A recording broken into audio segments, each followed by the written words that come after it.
I love collecting comic books from clearance sales and bargain bins, and I have a lot that I haven't read. Since I'm no expert on comic book history, I usually find something surprising. Here's a quick review of a random comic. This is Comic Book Run Thru.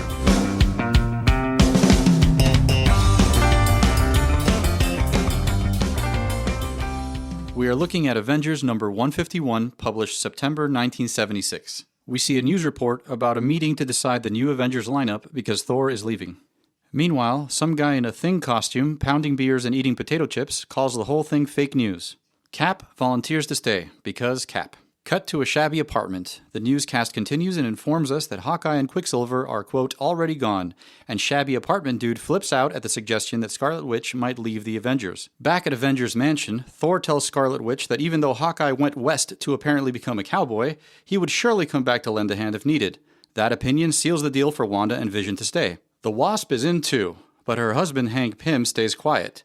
Cut to the reporter pointing out how many times Pym has changed his superhero name and his costume. He currently goes by the name Yellow Jacket, by the way. And the reporter cracks a joke about how confusing it all can be. Speaking of confusing, we then cut to a mysterious military base with an incendiary villain who's vocally pissed that Wasp married Hank Pym instead of him. He tells some general to go to hell, and he flies away. Cut back to Yellow Jacket, who surprises his wife by tapping out of the Avengers because, quote, he'd rather not be a superhero at all, but maybe would join the Defenders team because, quote, they give you more free time. The reporter then reminds us that Spidey, Submariner, and Daredevil all turned the Avengers down, but others such as Hercules, Black Knight, Black Panther, Black Widow, and Vision did join when asked.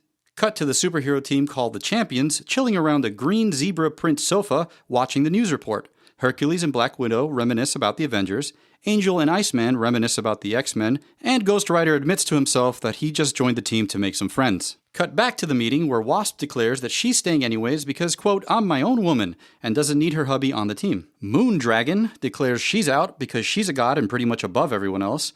The Beast happily says he's in, but then the Wasp freaks out because she says the team might be too crowded. Privately, she's worried there won't be enough room for Yellow Jacket to return once she convinces him to join.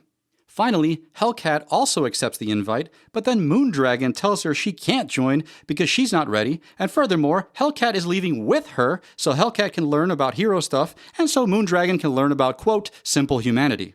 Cap is all, now wait a second, that's Hellcat's decision, not yours, but Moondragon tells Cap to, quote, silence, and, quote, it's decided. Hellcat says, okay, I guess I won't join now, and suddenly Yellow Jacket decides he'll stay after all to be with his wife. Thor, Hellcat, and Moondragon say their goodbyes, and the new Avengers walk out to greet the eagerly awaiting public. However, there's a big wooden crate on the front porch of Avengers Mansion that no one seems to notice, and it suddenly bursts open to reveal a zombie-like Wonder Man who was supposedly dead, and who creepily points to Vision and accuses Vision of stealing his mind.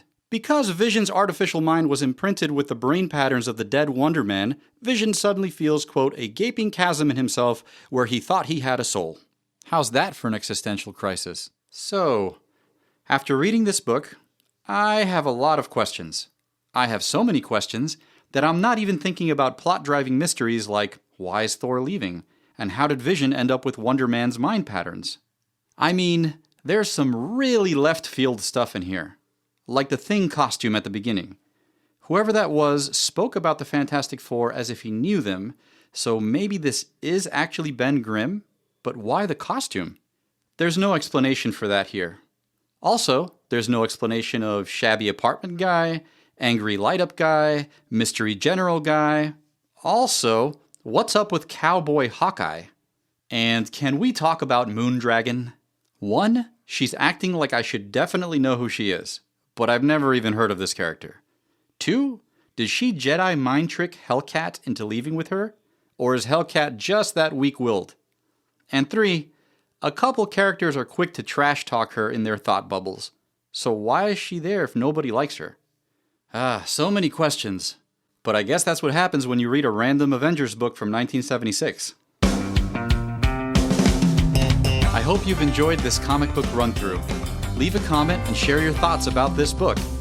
If you'd like to see more videos like this, please subscribe to the YouTube channel and hit the notification icon.